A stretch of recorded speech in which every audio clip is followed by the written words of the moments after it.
In this story, after being reborn, the MC gains a unique ability. Everything he imagines becomes reality. For example, to heal a wound.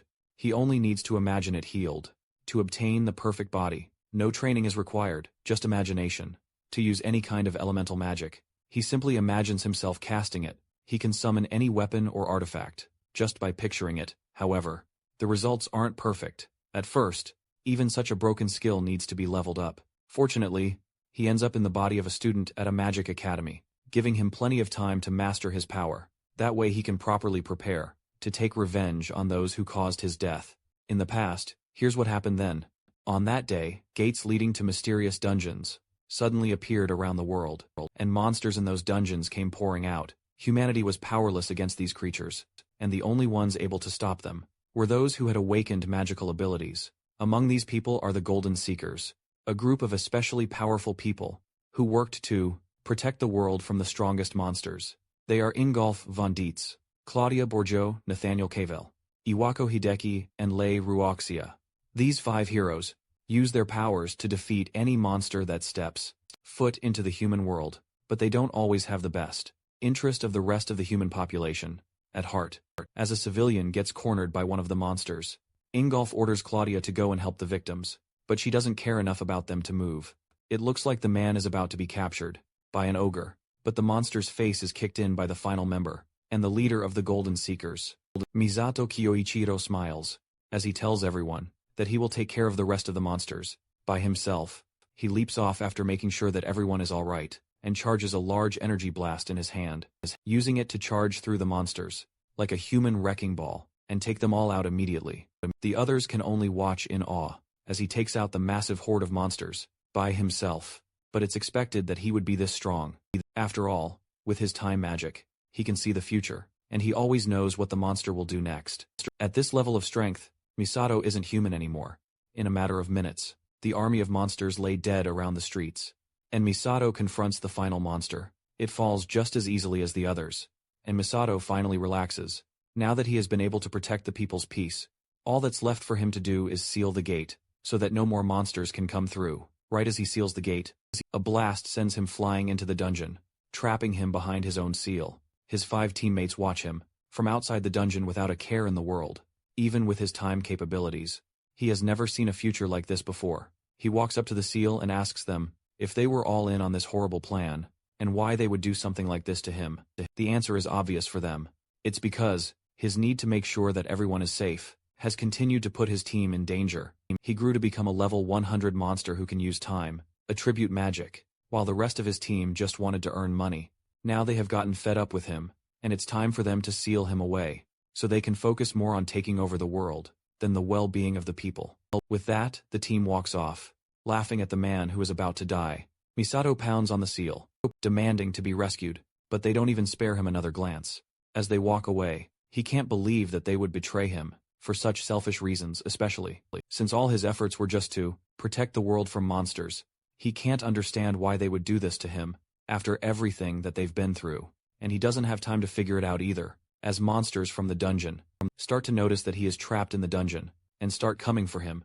Misato instinctively turns to fight them back, but he's met by a massive wall of hungry, powerful monsters. He uses his future vision to try and find the future, where he can survive this. But every single future ends in his unavoidable death. It looks like his future already no longer exists, and this is really the end for him. Misato doesn't want to go down like a coward though. He rushes at the monsters with a golden fist, determined to take down as many of them as he possibly can and change the future. In the end though, even though hundreds of them have been defeated, thousands of them still march towards him. As he kneels on the ground, with his own blood pooling around him, he realizes that there is no choice for him than to accept death. But even if he's going to die, he'll make sure that things won't end here. As the monsters pile on top of him, A desperately tries to make sure that his death won't be in vain. He charges up his time attribute magic in his body, with the intention of reincarnating and becoming stronger, so that he can reach the peak of his strength. Once he reincarnates, he will definitely try to get revenge on them for everything they've done to him. All the rage and despair in his body will continue to grow, until the day that he can finally take revenge on them comes with one final push. He activates the time magic, covering the entire area in a bright, golden light, when Misato opens his eyes again, he's in a much younger body, in a different place. He stands up from the hospital bed and takes a look in the mirror. This new body has a younger face and short hair, and as he places his hand on the mirror, he realizes that the reincarnation worked, just as he intended right now. He seems to be in a hospital, but the place has medicines that he isn't familiar with. It must have been several years since the incident, and he just hopes that it hasn't been too long. So, he can still take revenge on the people that betrayed him. On a table beside the bed, he finds a student ID that must have belonged to the previous owner of the body he's using now. From the date on the card, he can tell that it has been at least 20 years since the incident, meaning that he should still have time to find them. The name of the student is Asai Kyosuke, and they have the Void attribute at level 1. Seeing that attribute causes Misato to laugh maniacally, as his luck in his previous life. He was feared by his comrades for being the strongest, because of his time attribute, but as he improved, he realized that he couldn't get any stronger. That's because even though his clairvoyance was able to see everything about the world, even he couldn't see the true depth of the Void attribute's power. But now, this body that he possesses has the mysterious power, and Misato feels sorry for him. That's because the Void attribute is so rare and unexplored that it's also something that no one knows how to train. That's also probably why the boy is still at level 1. He was also probably mocked for having no attribute multiple times, despite unknowingly having the strongest. Now that he knows the situation that he is in, Misato makes a promise to the boy that's long gone, that he will make his name known throughout the world as the strongest adventurer that has ever lived. Thanks to his clairvoyance ability, Misato knows how to train the Void attribute, and with the power, he will become the absolute strongest in the world. Once he trains this weak, level 1 body to something truly powerful, then he will make sure that the traitors from his past life will regret betraying him and causing his death.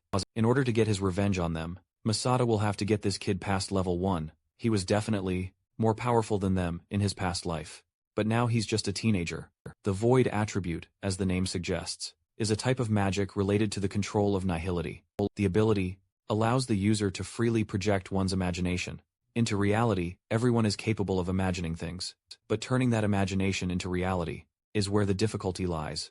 Luckily for Misato, this body that he has taken over is badly injured. That means that he can practice his new abilities on healing himself. All he has to do is apply the image that he has in his mind to his body, and visualize himself slowly healing his injuries. If he focuses, he can imagine every single cell in his body being restored by magic slowly, as he applies the magic to his arm first, and the massive bruise slowly starts to heal itself. It's only rudimentary casting for now, so the recovery speed isn't great, and he can tell that the inside of the arm isn't fully healed, but it's still very promising progress. If he continues using the ability to heal all his wounds, his level will slowly increase over time. The ability to convert imagination into reality will also improve over time. As he continues to use it, as he levels up, it will also increase the scope of what kind of images he can convert into reality. Through that steady development, he can create many different kinds of things, and then he will eventually be able to use many different kinds of magic. It will even get to the point where the picture that the user creates in their mind can be created perfectly in reality. As he thinks about the potential applications of his new abilities, a doctor bursts through the door and is shocked that he's finally awake.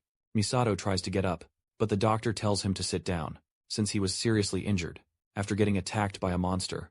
This is the first time Misato has heard what happened to the former owner of his body. It must have been really bad, because the doctor is shocked that he woke up at all. He thinks that the miracle must be thanks to the blessing of the saintess. That's the first time Misato has heard the word of a saintess, but to the doctor, it's common knowledge, and he's shocked that Misato doesn't know about her. She is known as the saintess of the pentagram saints, but Misato doesn't know what that is either. The doctor just attributes his lack of basic knowledge to the fact that he just regained consciousness after sustaining severe injuries. For now, he switches the topic to giving Misato a thorough examination. As he leaves, Misato can't shake the thought of these pentagram saints out of his mind. Maybe they are one of the clans or adventurers that came to be in the past 20 years. While he's focused on leveling up, he also needs to get a grasp of what has changed over the past 2 decades. He grabs a remote from the bedside table and tunes to a new station. It's coincidentally playing a special program about the S class dungeon disaster that happened 20 years ago. That's exactly what he needs information on, and he needs to know what happened after he was betrayed. The broadcast states that the culprit of the disaster was the leader of the Golden Seekers, Misato Kyoichiro himself. Misato jumps out of bed in shock as he sees his own face plastered on the TV screen. He has no idea what they are talking about, and keeps listening apparently. The news that went around was that he predicted the upcoming disaster, but refused to tell anyone about it. Instead, he was planning to take advantage of the impending chaos that would sweep the world, in order to take charge and rule it. To stop this, the other members of the Golden Seekers came together, and fought him to prevent this from happening. After defeating Misato, the remaining members of the Golden Seekers renamed themselves as the Pentagram Saints, and after a fierce battle, they sealed the dungeon and saved the world. This false truth is a common knowledge now, that the whole world knows about, and the Pentagram Saints have gone on to lead the world, in many different areas. Misato turns off the news broadcast, and stares out the window in shock. The shock turns to uncontrollable laughter, as he figures out just what happened while he was gone. Not only did they betray him, they also dragged his name and dignity through the mud. They sacrificed him, and shamelessly reaped the rewards. In the end, now they are being hailed by the world as heroes. While he's rotting with this new news, he is definitely not going to forgive them. Now he has to make sure that all of them go to hell, one by one, but he has to calm himself down before he goes overboard. After all, he can't get detected by them, since he is way too weak to take them on, as he is right now. The first thing he has to figure out is where they are, and how he can get to them. He takes the boy's phone and scans through it, to figure out what academy he attends. Just as he thought, he attends Tokyo Adventurer Training Academy, which is headed by one of the Pentagram Saints, Iwako Hideki. He just woke up, and now he has already located one of the saints. So easily. Iwako is a cautious man though, and he's not the type of person that would just show his weaknesses so easily. On top of that, the difference in their levels is just too great. Beating him as he is right now is pretty much impossible. For now, he has to focus on growing his levels, and becoming stronger. He can't do anything at level 1. But once he grows to an acceptable range, then he will make sure that Iwako is the first target. A few weeks pass, and eventually, Misato is fully recovered, and preparing to be discharged. The doctor can't believe that he made such a speedy recovery, despite how badly injured he was. He starts to think that Misato was once again blessed by the saintess, but our MC cuts him off. Before he can finish that sentence, he wants the doctor to know for sure that everything that he has achieved so far was thanks to his own power. With that, he leaves the hospital, bidding farewell to the doctor for the last time. As he walks out now that he's done with the bare bones preparation for his plan, he's ready to take things to the next level. He has also managed to raise his level up to 27. It's time for him to get a warm-up and test his new abilities by heading to a dungeon. Before he left the hospital, he heard from the doctor that all of Kyosuke's family had died in an accident. It's tragic for Kyosuke, but for Misato, it makes things so much easier, since that means that he can do whatever he wants, and he doesn't have to worry about anyone questioning his actions. As soon as he makes his way out of the hospital, he heads over to the nearest dungeon gate to start his first adventure. He has to make sure that he levels up and grow stronger as fast as possible. Now that he has grown his level by healing himself, it's time for him to test out his new skills. In actual combat, he heads over to the stall by the gate, where the security guard grants permission to enter, and he shows his student ID card. The guard grabs his hand to stop him before he can continue into the gate. He's worried about Misato entering the dungeon, and since he's only level 27, and this dungeon is usually a place where adventurers have to be at least level 30 to form up parties and enter the dungeon. And despite the strict regulations, Misato plans to enter the dungeon alone, which to the guard is essentially the same as suicide. That would be true for anyone with a normal class, but Misato is a student from the Tokyo Adventurer Training Academy, and that should give him special permissions to enter this place, despite how dangerous it is. As long as he signs a consent form, it should be fine for him to enter, without any restrictions. He knew something like this would happen when he approached the dungeon gate, so he looked up the special privileges he gets as a student of the school, and this is one of many. The guard has no choice but to let him through.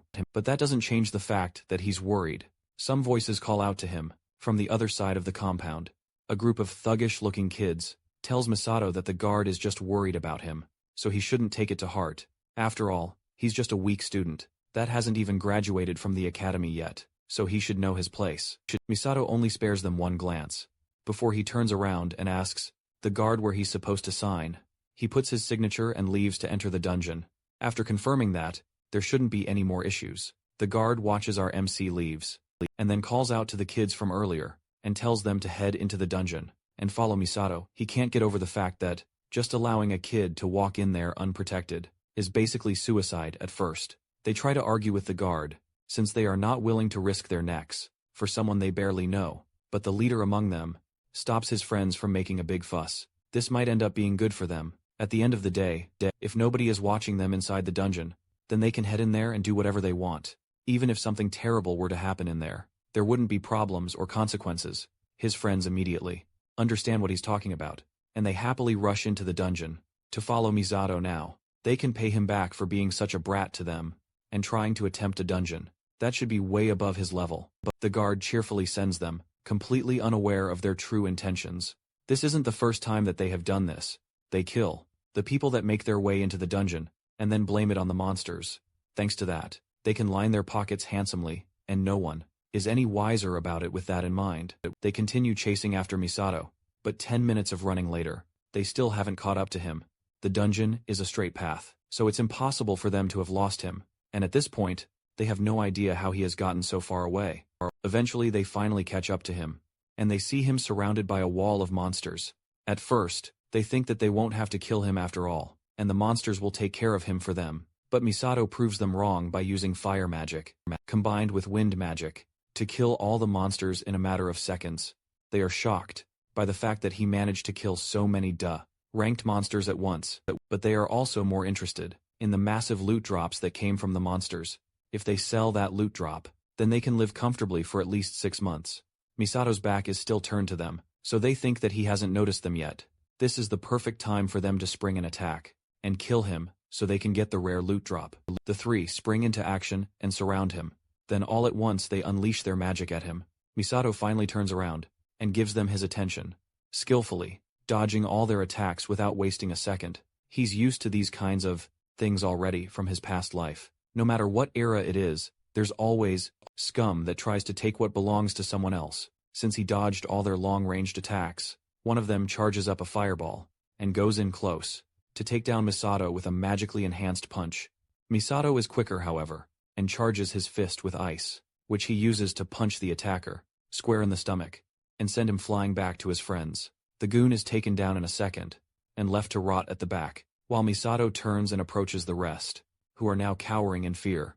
In this new life, he won't be as merciful as he used to be. He plans to crush anyone that gets in his way, and then use them as a stepping stone to get to his next goal, without hesitation. Everything that he will do from now on is all for the sake of his revenge.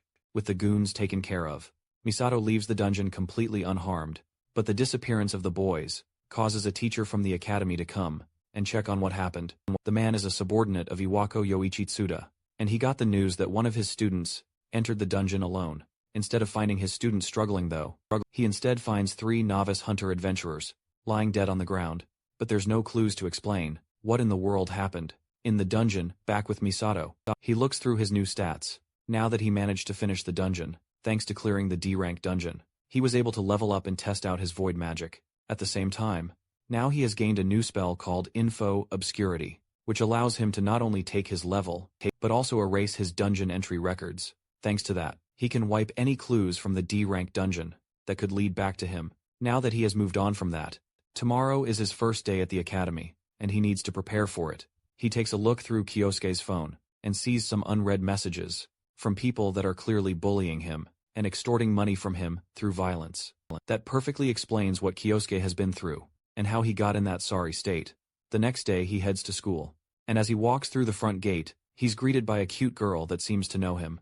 This is his classmate Asahi Karen, and she runs up to ask him how he's doing after being hospitalized. It looks like, despite his struggles, Kyosuke had people that were worried about him. As the two of them talk, a group of bullies come to confront Kyosuke. They tease him for being someone with no attribute, and they are clearly aware of the fact that he barely escaped death.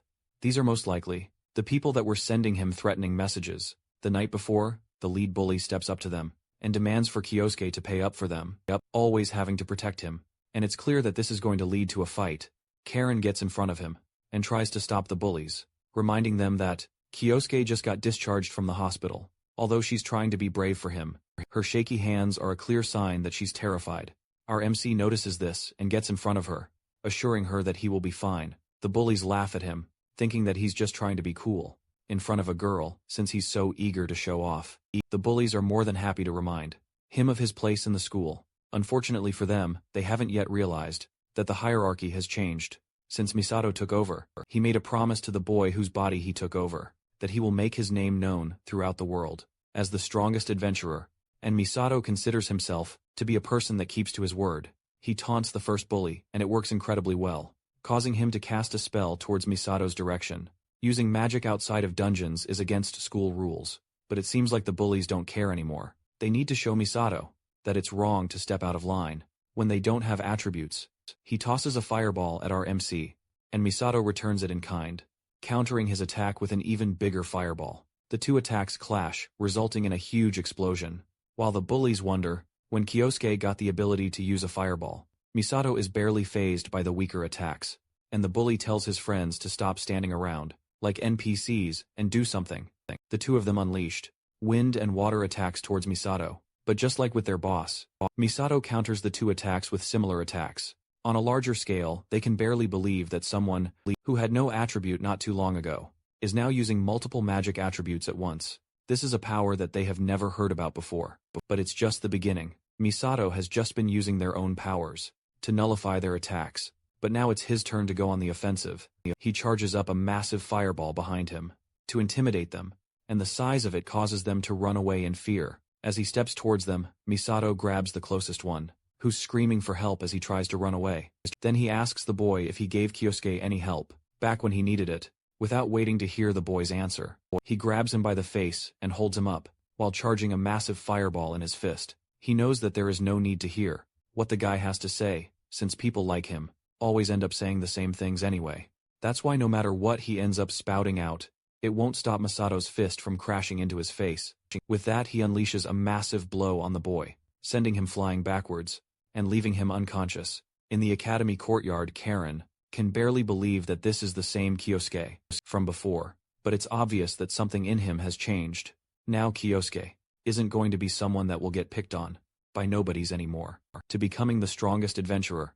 Now that they've seen just how powerful Misato really is, the bullies start desperately begging for their lives. They carry their fallen friend and limp their way out of the courtyard, still shocked by the fact that Kyosuke seems to have become a completely different person after being discharged from the hospital.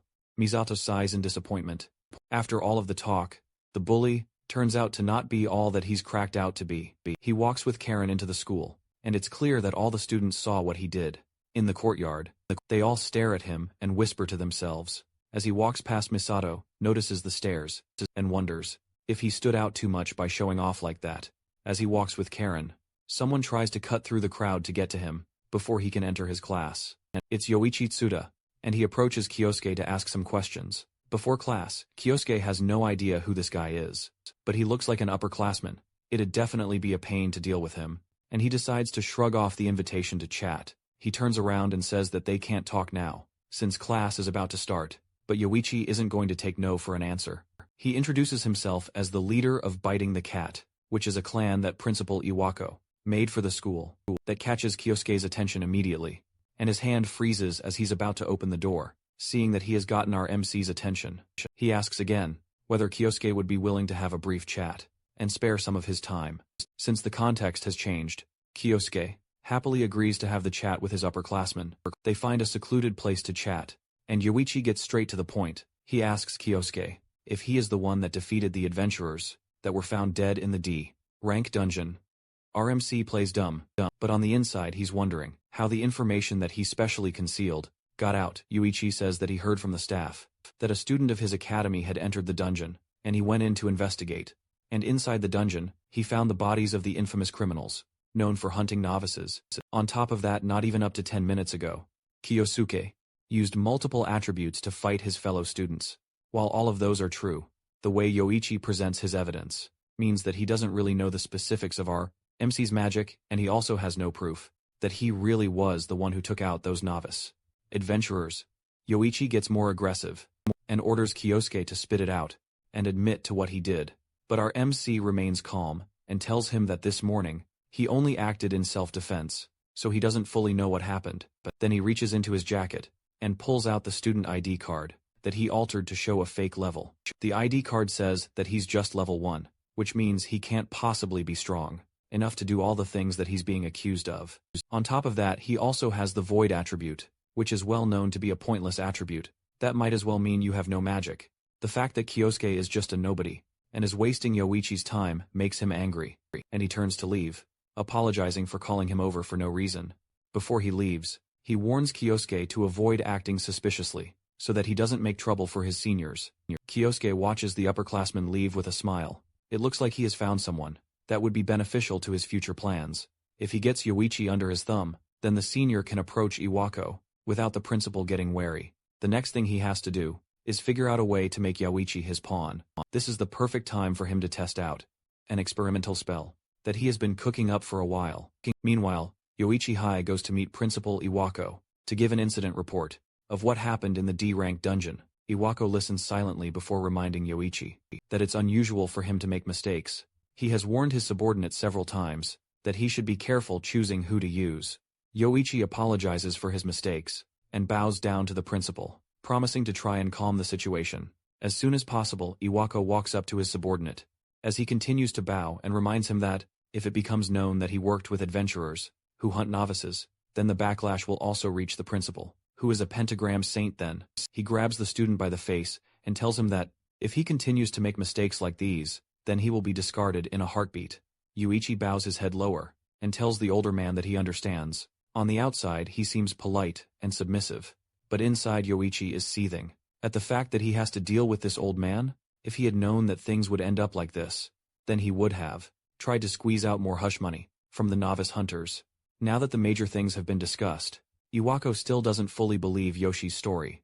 According to the report that he gave, the student that caused this whole mess should at least be a third-year student, but there's no third-year student who entered the dungeon recently. According to the records, what Iwako suspects is that a monster defeated the group while they were busy hunting novices, and now Yoichi is desperately trying to cover it up, rather than thinking that one of the academy students is capable of beating novice hunters on their own.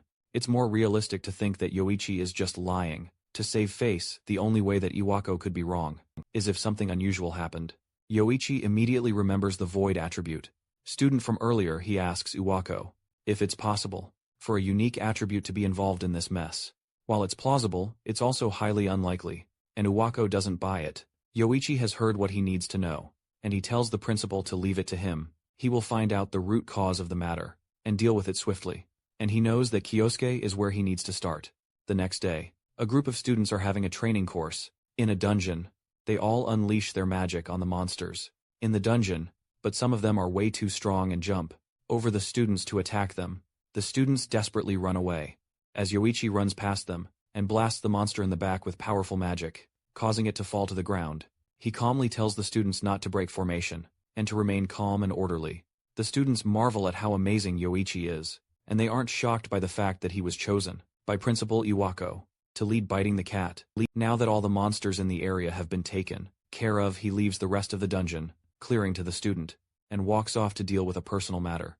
Now that pressing matters have been taken care of, it's time for him to do what he really came here for. He pulls a piece of jewelry out of his pocket and activates it to reveal Kyosuke's current location.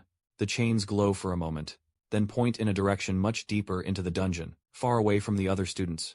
It's just as Yoichi thought.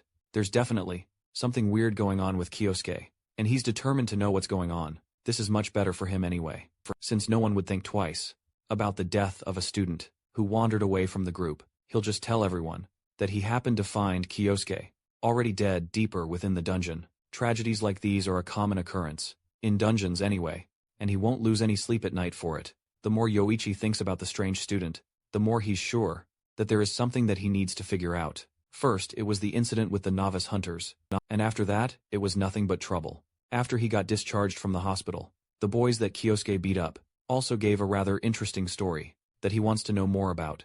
When he interrogated them, they begged for forgiveness and claimed that the boy, with no attributes, took them all on at once, and even used multiple types of magic to attack them. Not only that, even after using the same type of magic they used, he also created a huge flame, like nothing they have ever seen before.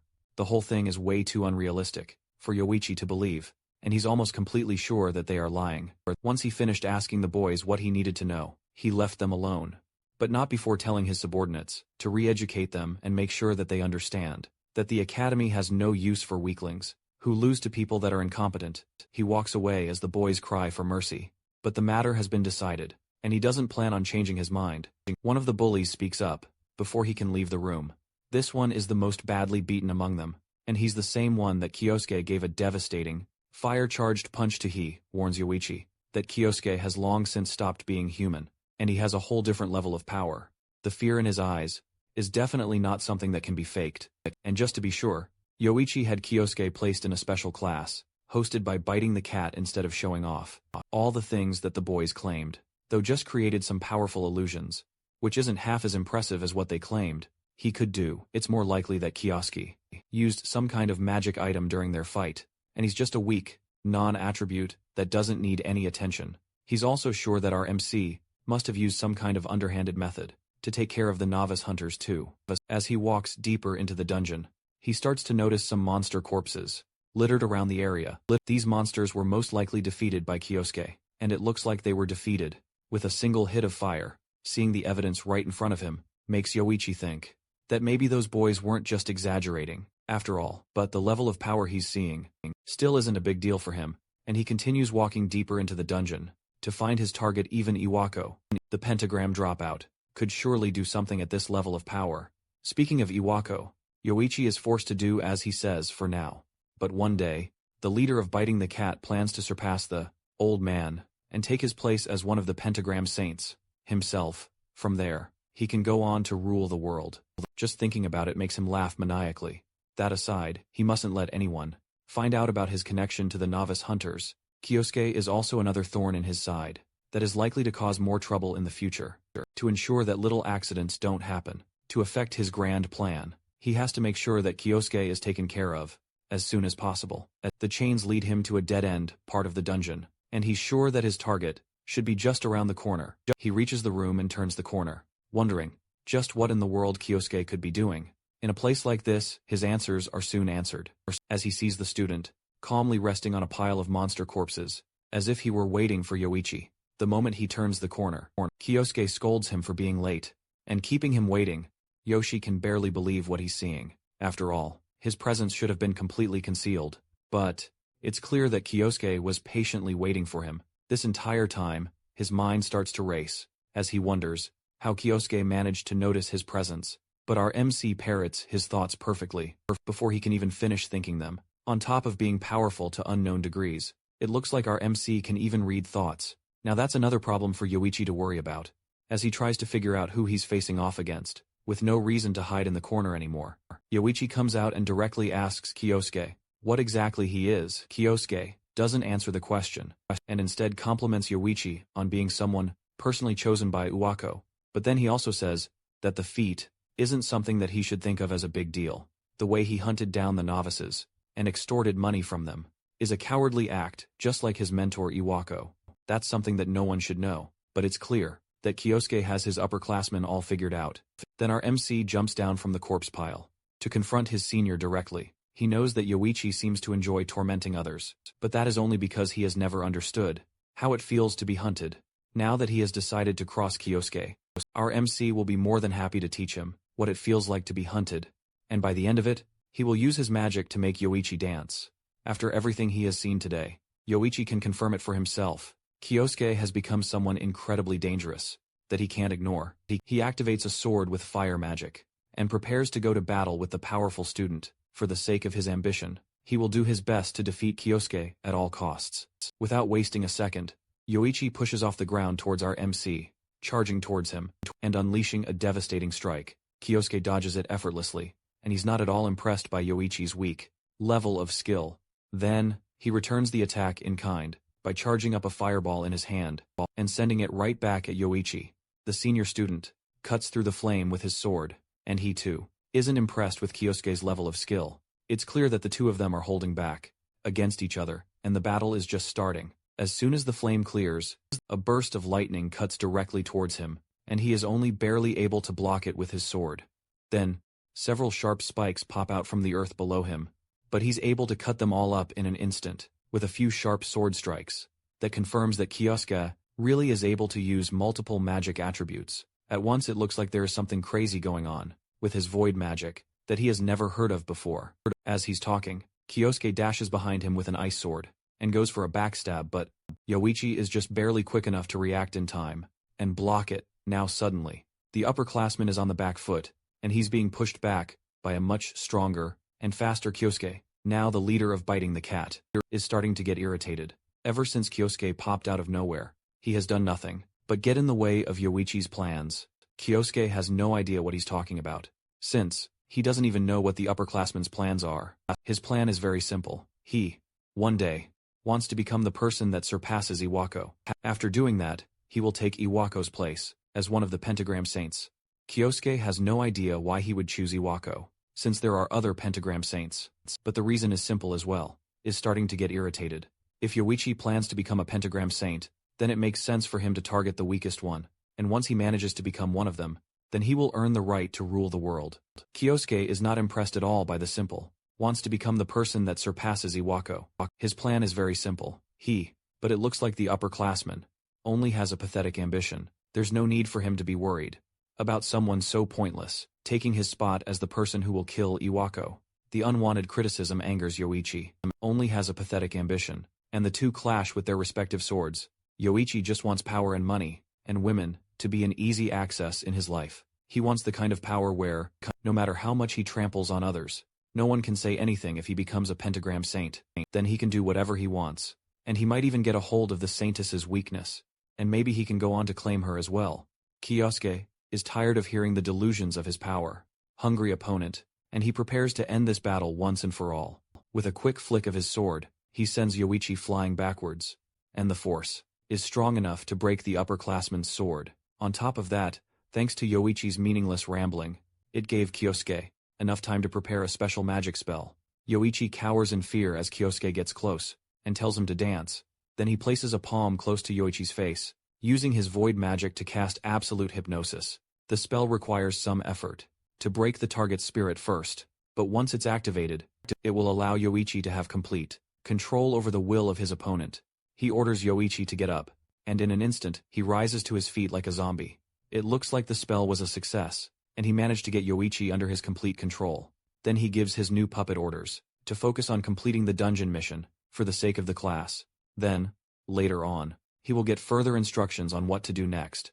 Finally, Kyosuke tells him to go back to using his normal tone, since his current tone is too robotic. With that, Yoichi returns, but he is now fully under Kyosuke's control. As the man walks away, Kyosuke lets out a devious smile, before walking off to return to his group. As he makes his way through the dungeon, he's found by Karen, who has been looking for him for a while. She was worried about him, since he suddenly disappeared from the group. Without a trace, Kyosuke puts on his best smile, and apologizes for disappearing. All of a sudden, he tells her that he just went to talk to Yoichi about something that shocks her, since she didn't know that he and Yoichi were so close, and she asks him what they were talking about. He tells her that they were just talking about how to make their dreams come true, and he got some good advice. The advice was so great, in fact, that one of his dreams has already come true. Their conversation is interrupted by the group of students. Leaving the dungeon, the special class is about to end, and all students need to report back to the group. Before they leave, Karen turns around to head back to the group, and tells Kyosuke to follow her. Everything is going right, according to his plan, and now he has managed to acquire a pawn that Iwako would never suspect. Yoichi returns to give a progress report on how his investigation into the person that attacked the novice hunters is going. He tells Iwako that the student who attacked the novice hunters is actually a student with a unique attribute, just like he suspected the student is Asai Kyosuke, and he's a first-year student with the void attribute. Yoichi claims that he is holding Kyosuke captive at the usual torture location, and he is also interrogating the first year to dig out information. That is how the student admitted to using multi-attribute magic that catches Iwako's attention, and he asks what Yoichi means by multi-attribute magic. The specifics are currently unknown, but Yoichi asks for some more time to figure out what hidden secrets Kyosuke has. On top of that, it's been a while since the principal has had any hands-on time with their victims. Yoichi asks Iwako if he would like to be in charge of the students' torture and interrogation. This sort of thing isn't usually something that Iwako would concern himself with, but just once wouldn't be bad for him. It's been a while since he tortured someone, and it would be a good opportunity to repay the kid generously for all the trouble that he has caused to both the principal and Yoichi. As the two discuss, Iwako's phone rings, and he tells Yoichi to leave, assuring him that he will go to the warehouse later, to take care of it himself. Then the man answers the phone, to be greeted by a mocking female voice. On the other side, she greets him and thanks him for choosing her company during the previous day's bid on materials.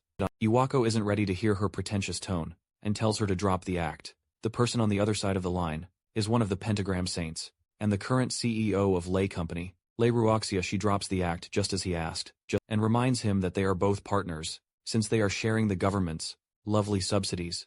Iwako still isn't in the mood for her annoying mockery, and he tries to end the conversation by telling her that he's busy right now, and they can talk on another day. She asks him what business that he could possibly have, since he has an easy job as a ruler of an academy that constantly fills his pockets. He tells about Kyosuke and his void attribute, and that catches her interest. She knows the void attribute as a useless attribute, and wonders what Iwako wants to do with a failure like that. He agrees with her that the void attribute isn't worth much concern, but he also reminds her that anything could happen, since the void attribute is still a unique attribute. It's obvious to her that Iwako is still thinking about Kyoichiro. Misato's time attribute magic. The principal doesn't like hearing that man's name, and screams at her so loud that she has to take the phone away from her eyes. Because of the volume, Iwako is still as short-tempered as ever whenever Misato is mentioned, but she can't blame him for that. After all, as soon as Misato awakened his time attribute power, the balance of power between adventurers shifted completely. Since she has said what she needs to, she decides to end the call, and tells him that she will contact him later. Iwako slams the phone receiver on the table. As soon as the call disconnects, he doesn't like talking to her, and he especially doesn't like hearing the name of their former leader. Just hearing it has gotten him fired up, and it seems now is the perfect time for him to take out all his anger. Iwako heads to a secluded warehouse in the forest, where he and Yoichi usually carry out their torture methods on their victims. As he walks towards the large doors, he wonders how he's going to torture the student, going through various different torture methods. In his head, he couldn't let out all his anger on Misato, so he will pour it out on Kyosuke instead. The door opens up to an empty warehouse, and neither Kyosuke or Yoichi are there. As Iwako is trying to figure out what's going on, Yoichi comes up from behind with his sword drawn, and aims directly for Iwako's face. The principal doesn't even look behind him, as he catches the sword between two of his fingers. For Yoichi to think that an attack like that would land, he must have severely underestimated his principal. Iwako charges up energy in his hand, ready to teach Yoichi a lesson. If he was upset at the mention of Misato earlier, then this petty attack has made him manic with rage. He wraps Yoichi with magical chains, and holds him upside down. Then he kicks his subordinate away with ease, sending him falling to the ground with a grunt of pain. Clearly Yoichi made the wrong choice here, by challenging Iwako, without acknowledging their difference in strength. Now it's time for Iwako to break him down, and destroy all his foolish desires, before he can start teaching Yoichi a lesson. A stern voice speaks up behind him, and laughs at the fact that Iwako still remains an idiot. The principal turns his head towards the voice, and sees Kyosuke calmly walking out of the warehouse. He continues to berate Iwako, pointing out his love of groveling before the strong, and exploiting the weak. The older man is still just as greedy and foolish as he's always been. Iwako still doesn't realize just who he's talking to, and tries to remind the student that he's talking to the principal of the academy. But Kyosuke doesn't stop talking. He points out the fact that Iwako is a hypocrite, since if anyone has ruined themselves with their selfish desires, it's definitely him. That's the last straw for Iwako, and he demands that Kyosuke give him his student number, so he can be expelled. Kyosuke smiles at how Iwako still hasn't figured out just who he is. He has worked so hard to get to this moment, and now it's finally time for he and Iwako to have a chat between themselves. Iwako still has no idea just who he's talking to, but now he's sure that he's going to need to teach Kyosuke a great lesson to prove just how great the difference in their strength is.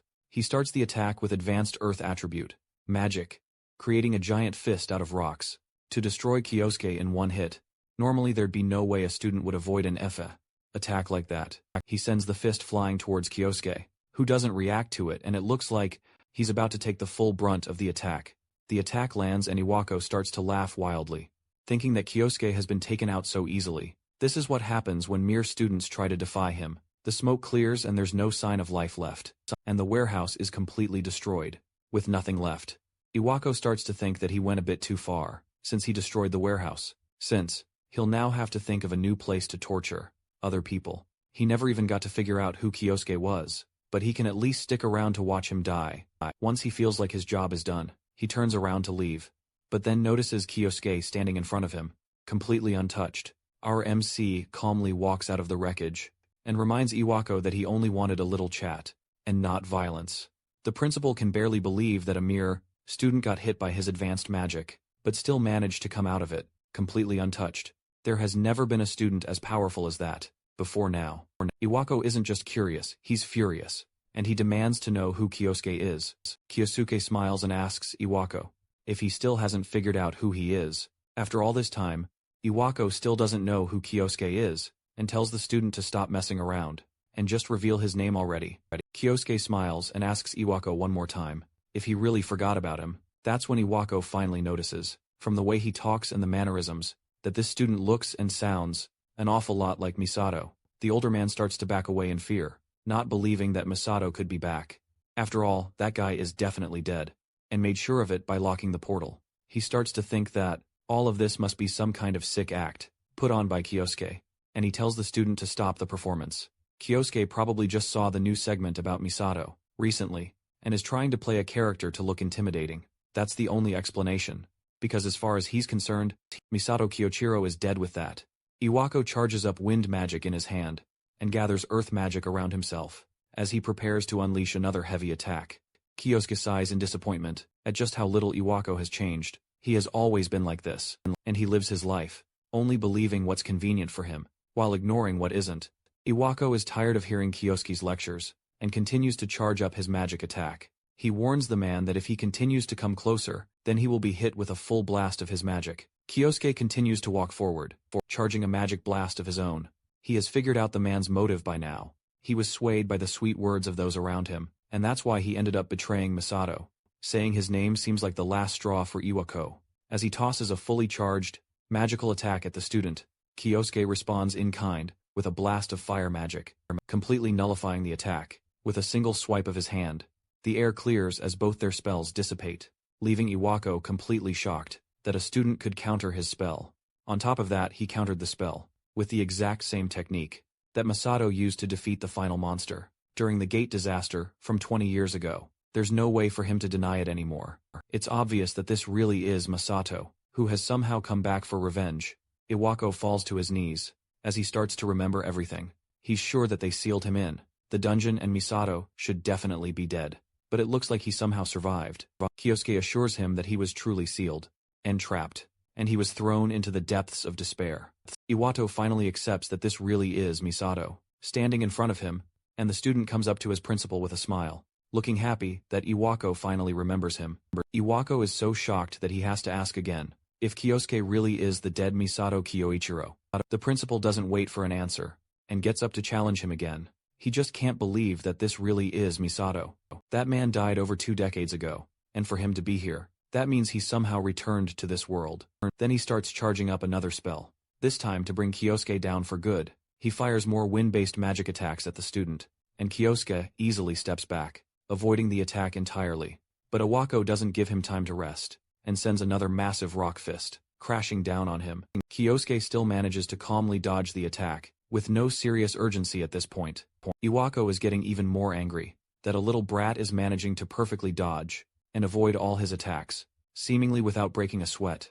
He has to gain the upper hand as soon as possible, because it isn't just the fight that is at stake in this battle, but his pride as well. He was non-combatant during his time as a Golden Seeker, and even up until now the other Pentagram Saints make fun of him for how cowardly he used to be. But he didn't let their taunting keep him down. He has made sure to prove that he isn't weak, countless times, and recently, he has been developing something that will definitely show off his true strength.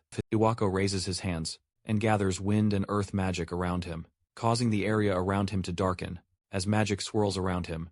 This spell he's preparing is a secret technique that took 20 years to create. More rocks and wind gather around in the air, and swirl around him, building up into a devastating attack.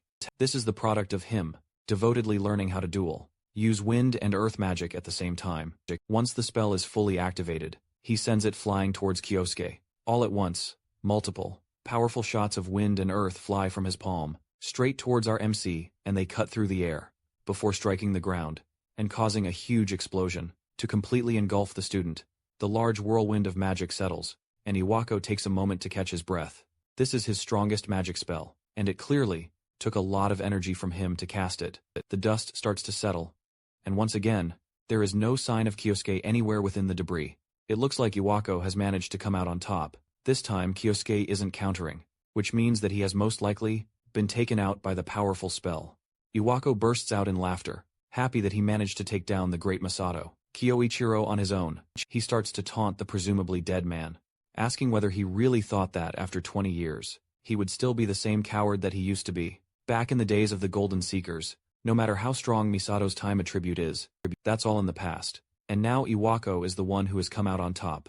Back then, when large fights would happen, and the Golden Seekers would come out to save the world, all Iwako could do was hide and collect loot drops for the team. But that time was 2 decades ago, and Iwako isn't the same person he used to be. He mocks Kyosuke for underestimating his strength, and forgetting that after 20 years, one's strength will most certainly increase over time. It's only natural that he got stronger. After all now, that he has the feat of finally taking down Kyoichiro, he will make sure that the other pentagram saints don't act high and mighty anymore. Now he will begin his reign as the true, strongest among the pentagram saints.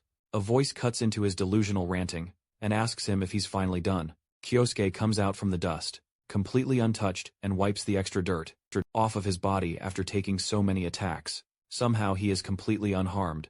Kyosuke, on his part, is at least slightly impressed that Iwako has become able to use such powerful magic. That's only to be expected from a hero of this era, after all. But now that he has let Iwako have his fun, it's Kyosuke's turn to let his anger out. Without holding back, Iwako finally understands the difference in strength between them, and realizes that the guy he's facing off against right now is a monster, but he can't back out now, especially not after he worked so hard to get to where he is. Right now he won't let Masato come in and mess up everything that he has struggled so hard to build. Iwako continues to press on the attack, using another Earth Fist to try and grab Kyosuke, but our MC doesn't react to another iteration of the same repetitive attack. The hand comes down on Kyosuke and slams shut, but he's easily able to dissolve the earth magic with water once again. This entire fight is just Iwako barking loudly, as Kyosuke waits for him to finish and wear himself out. None of his attacks are going to be enough to defeat our MC, and at this point, he's just wasting his time. Despite that though, he still continues to waste his energy by releasing endless amounts of magic attacks at Kyosuke, even as the student continues to effortlessly dodge and counter everything. At this point, he's just desperately trying to keep our MC away, out of fear, but Kyosuke has had enough of this fight. He uses one clean attack to deflect all the magic away before it can get to him. Then he uses another wind attack to push Iwako back, causing him to slam into a tree before the older man can get up. Kyosuke approaches with a fire-enhanced fist, ready to bring the man down once and for all. Iwako, realizing that there's nowhere else to go, cowers in front of Kyosuke, desperately begging for forgiveness. Kyosuke stops the fire fist for a moment. As the man continues to grovel in front of him, he apologizes for what happened 20 years ago, and continues to beg for his life. Although he seems sorry on the outside, he's banking on Kyosuke's overwhelming empathy and niceness to let him off the hook. If he just begs hard enough, then surely Kyosuke will let him leave, with his head still attached. But our MC just tells him to shut up. He can see through the older man's tricks, and knows that this is the same method they used to trap him back then. There's no way he would ever let what happened last time happen again. It looks like Kyosuke is beyond begging at this point, and he prepares to end the fight quickly by reigniting his flaming fist. Iwako gets up and continues to beg, reminding Kyosuke that they used to be friends, but it's already too late. And our MC tells the man that he no longer has the right to call him a friend. Now, he has only become a demon of revenge. Then with no hesitation, he slams his flaming fist into the man's face, and follows it up with several high-intensity attacks, brutally beating the man within an inch of his life. As Iwako starts to lose consciousness, he starts to realize that he never should have messed with Masato Kyoichiro to begin with. And Kyosuke unleashes one last powerful punch, sending the man flying backwards and knocking him unconscious. Despite the brutal beating, he made sure not to kill Iwako. After all, he still has some questions for the man. Those questions are going to have to wait though, because the man is completely knocked out and incapable of speaking. After a while, Iwako wakes up and sees Kyosuke towering over him. The man immediately screams and jumps back in fear, before going back to begging not to be killed. Kyosuke tells him to calm down, assuring him that he won't be dying yet. But in exchange, there are some questions he needs answers to. Kyosuke reaches into the man's pocket and pulls out his phone, the first thing he needs. is information about the pentagram. Saint Laruxi Iwako tries to reach for his phone, but Kyosuke holds it out of reach. He looks through the call logs, and according to his history, he spoke to Lei as recently as today. Kyosuke demands to know what the two of them were talking about, knowing fully well that he will most likely die if he doesn't cooperate. Iwako breaks and reveals that Lei is supposed to be coming to Japan in 3 days, and she wanted to talk about her upcoming visit. Kyosuke smiles at the information. In 3 days, one of his targets will be coming right to him. That makes everything so much easier, and helps him to decide what he's going to do next. With that, he tosses the phone back at Iwako, and orders him to treat Lei normally. For now, however, he also warns the man not to reveal anything about his identity. Kyosuke placed a special spell on Iwako's heart. While he was unconscious, the spell will allow Kyosuke to monitor him, and if he tells her who he is, then in an instant, Iwako's heart will explode in fire. That causes the older man to freeze in panic, as his brain struggles to process the information. With nothing left to say, Kyosuke leaves, encouraging Iwako to make sure to keep his promise. The truth is that Kyosuke doesn't actually use that kind of magic, but knowing how cowardly Iwako is, having a bluff like this will work, as well as putting the spell on him. He doesn't want to use absolute hypnosis on Iwako, because he wants the man to be in complete despair, while still retaining his sense of self. 3 days pass, and an inconspicuous flight is on its way to Japan. Lei Ruoxi is on this flight, and she stares out the window in boredom, as one of her bodyguards informs her that they are almost there. The flight attendant goes to the back to announce to the passengers that the plane will be arriving shortly in Japan, but before she can finish her sentence, she screams into the mic as something happens to her. A group of armed men are hijacking the plane, and they hold the flight attendant at gunpoint. One of the men points his gun at the group of unarmed civilians and orders all of them to get on the floor. Yet Leuoxia gets up without hesitation, as the men continue to shout, and she walks towards the back of the plane. Then, in an instant, she rushes in front of one of the men, and grabs him by the collar, using magic, to slam him into the ground before he can react.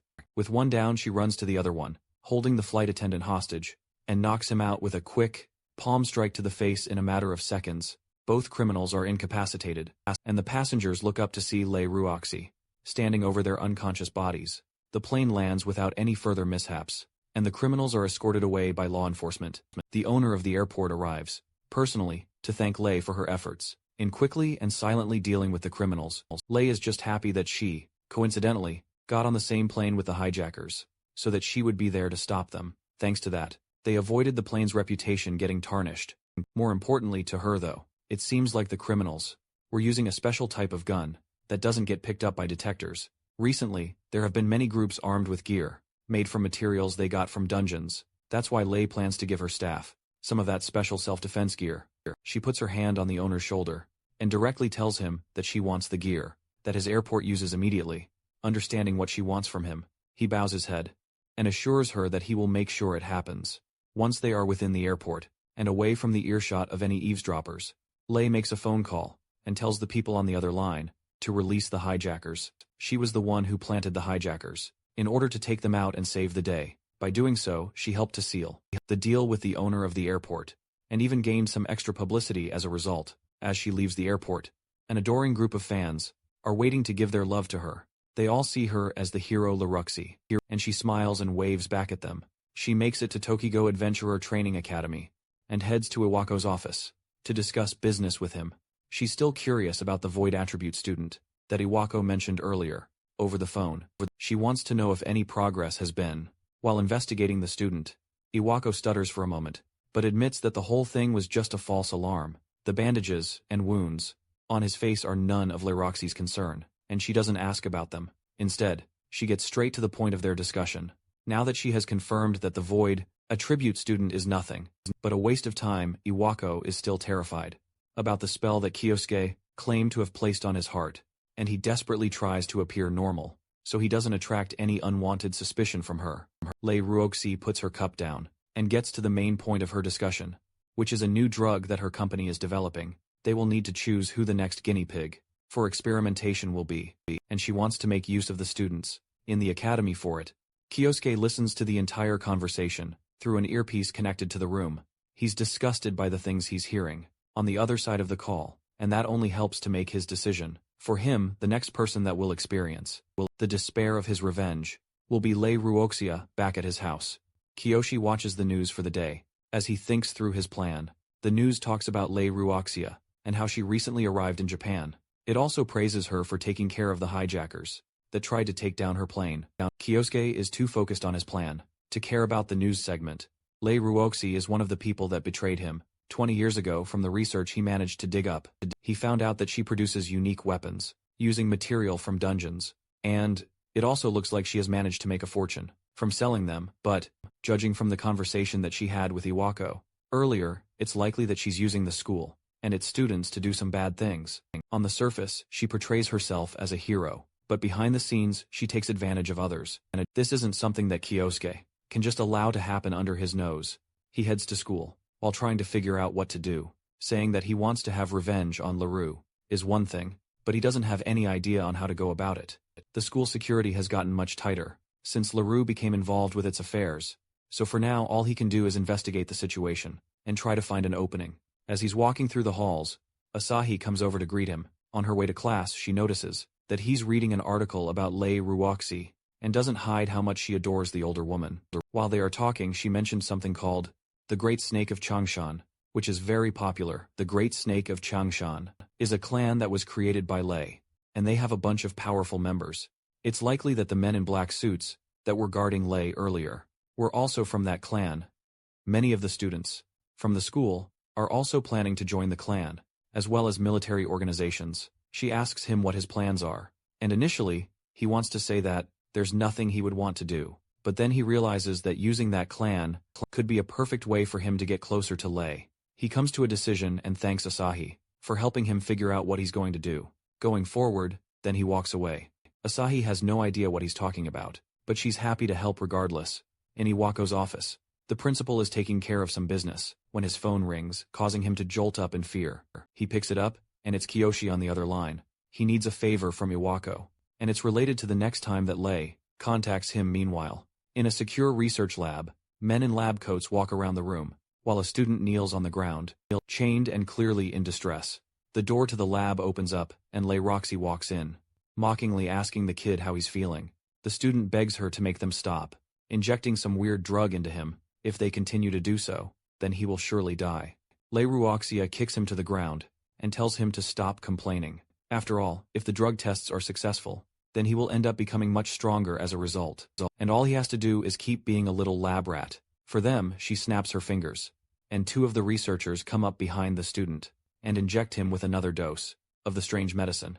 The student tries to beg and move away, but as soon as the drug enters his system, he starts to gargle and scream, before eventually going silent. It looks like this time, the medicine caused him to lose his language ability. It seems like if the lab rat doesn't have at least some skill in magic, then the drug won't work on them.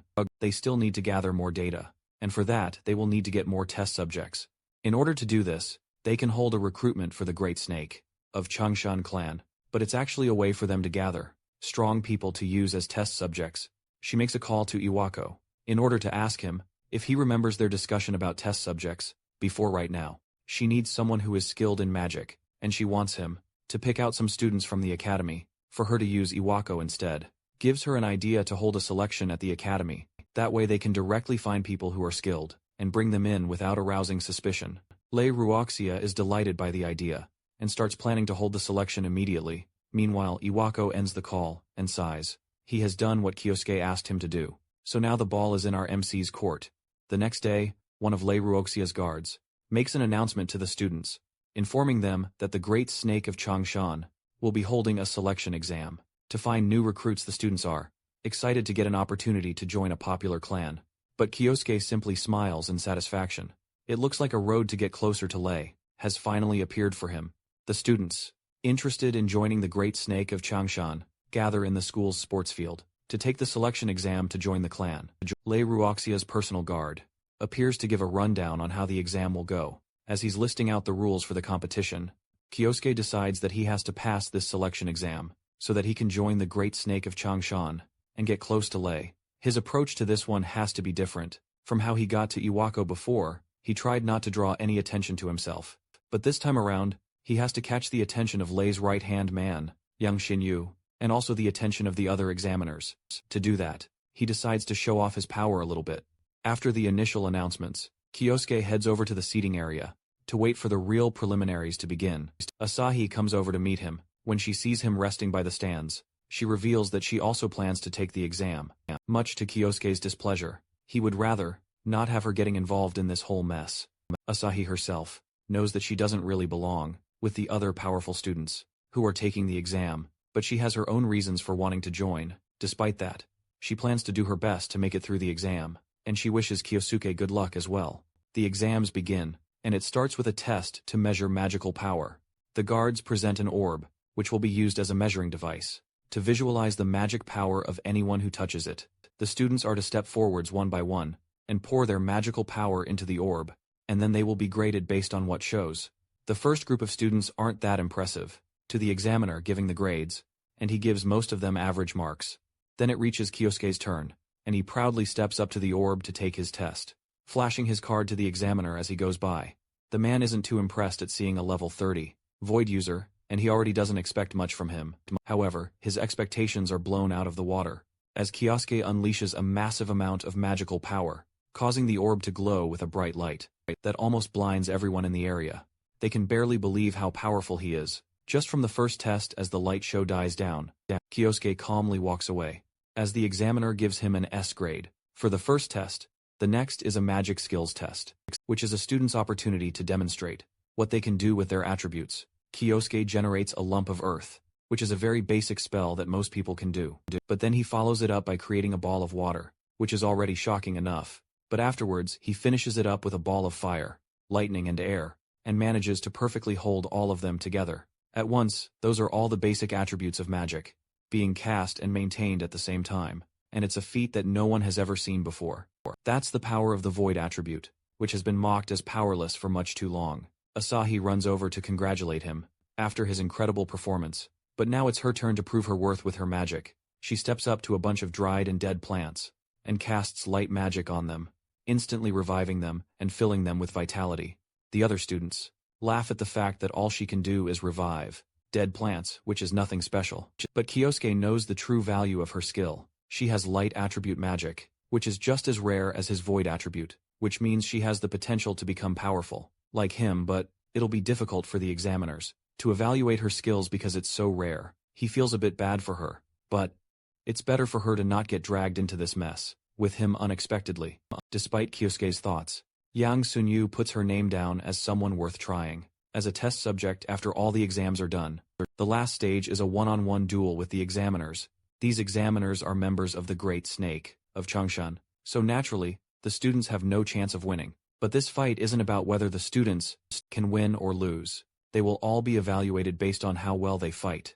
Yang Xinyu is well aware that there is no way a student could win against them. In the first place, Kyoshi's turn comes up, and he's set to face one of the toughest-looking examiners in the event. He has already made quite a stir during the exam, with all the showing off he did earlier, so the teacher is more than happy to face off against him and prove that his results in all the other tests don't mean anything when faced with real combat.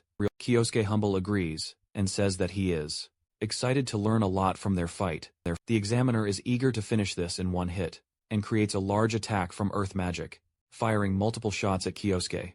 The student is immediately able to block it with wind magic, and he counters the attack completely, sending it all flying back at the examiner. He can't believe that a mere student could destroy his magic with one hit, but by the time he looks up, Kyosuke is gone. Then he reappears behind the man, with a sharp icicle made from water magic, pressed on his throat. The winner is declared immediately, and Kyosuke comes out on top in the exam. Young Shin, you can't believe that a student would be able to win against someone from his clan, and he starts to wonder just who Kyosuke is. Later that day, he calls Lei Roxy to explain the details of the exam. She asks him if he found any interesting test subjects, and he brings up a student in particular. That is rather interesting. He passed the exam with an overwhelmingly strong performance, and it seems like he has the void attribute. As soon as Laroxy hears that, she realizes that the student is most likely the same person that Iwako was looking into. Now that she has heard that, it looks like she has managed to get her hands on a very interesting guinea pig.